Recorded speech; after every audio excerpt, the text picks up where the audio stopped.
નમસ્કાર, હું TR Jadav TR એજ્યુકેશનમાં ફરીથી એક નવા વિડીયોમાં તમારું સ્વાગત છે. મિત્રો, જીએસઆરટીસી હેલ્પરની તૈયારી માટે અમારી ચેનલમાં ફ્રી વિડીયો લેક્ચર સિરીઝ શરૂ કરવામાં આવેલ છે, જેમાં ટેકનિકલ અને નોન ટેકનિકલ બંને પ્રકારના વિડીયો ડેલી બેઝ પર અપલોડ કરવામાં આવે છે, જેમાં 100+ વિડીયો બનેલા છે, જેની પીડીએફ પણ તમને ફ્રીમાં મળી જશે. તે માટે અમારી વોટ્સઅપ ગ્રુપ અને ટેલિગ્રામ ચેનલમાં જોડાઈ જજો. તેના માટેની લિંક આપણે ડિસ્ક્રિપ્શનમાં આપી દઈશું. મિત્રો, ગઈકાલે આપણે જીએસઆરટીસી હેલ્પર કરો તમારું સ્વ મૂલ્યાંકન એક સિરીઝ ચાલુ કરી છે. તો તેના ગઈકાલે 15 પ્રશ્નો મૂક્યા હતા. તો તેનું આજે સોલ્યુશન કરશું. તમે તમારી રીતે નક્કી સોલ્યુશન કર્યું છે, કેટલા સાચા પડ્યા અથવા તો કેટલા ખોટા પડ્યા કોમેન્ટમાં જણાવજો. તો ચાલો મિત્રો સ્ટાર્ટ કરીએ. જીએસઆરટીસી હેલ્પર 2025 22/6/2025 કરો તમારું સ્વમૂલ્યાંકન. Technical MCQ.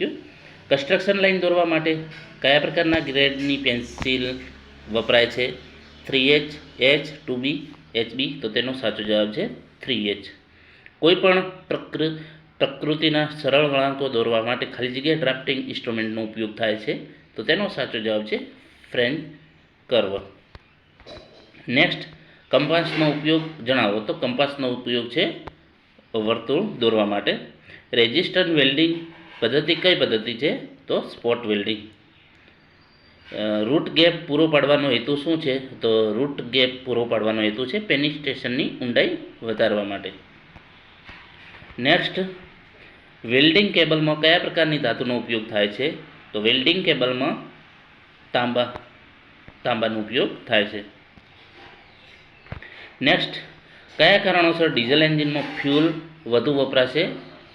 કયા કારણોસર ડીઝલ એન્જિનમાં ફ્યુલ વધુ વપરાશે? તો તેનો સાચો જવાબ છે પિસ્ટન રિંગ ઘસાયેલો હોય તો.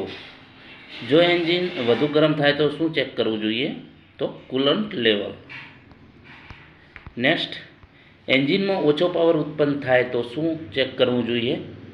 તો તેનો સાચો જવાબ છે બંધ એર ફિલ્ટર ચેક કરવું જોઈએ. કયા કારણોસર ઓઇલનો વપરાશ વધુ થશે? તો તેનો સાચો જવાબ છે નબળું કોમ્પ્રેશનના લીધે ઓઇલનો વધુ વપરાશ થશે. નેક્સ્ટ, કયા કારણોસર એન્જિન ચાલુ થશે નહીં? તો સ્ટાર્ટર મોટર ખામીવાળી હોય તો. નેક્સ્ટ, બેટરી ડિસ્ચાર્જ થઈ ગઈ હશે તો શું થશે? તો એન્જિન ક્રેક થશે નહીં. નેક્સ્ટ, ઓલ્ટરનેટર કરંટમાં વોલ્ટેજને કોણ નિયંત્રિત કરે છે? ઓલ્ટરનેટર કરંટમાં વોલ્ટેજને કોણ નિયંત્રિત કરે છે? તો તેનો સાચો જવાબ છે રેગ્યુલેટર. નેક્સ્ટ, ઓલ્ટરનેટરમાં સ્ટેશનરી ભાગ કયો હોય છે? તો સ્ટેટર. વાહનમાં કયું સાધન એસી કરંટ ઉત્પન્ન કરે છે? તો અલ્ટરનેટર. તો મિત્રો, આ જે મોસ્ટ આઈએમપી પ્રશ્નો 15 હતા તેની સોલ્યુશન કરી. જો વિડીયો પસંદ આવે તો લાઇક, શેર અને મિત્રો ચેનલને સબસ્ક્રાઈબ કરવાનું ન ભૂલતા. નેક્સ્ટ બીજા આપણે 25 પ્રશ્નો મૂકીશું.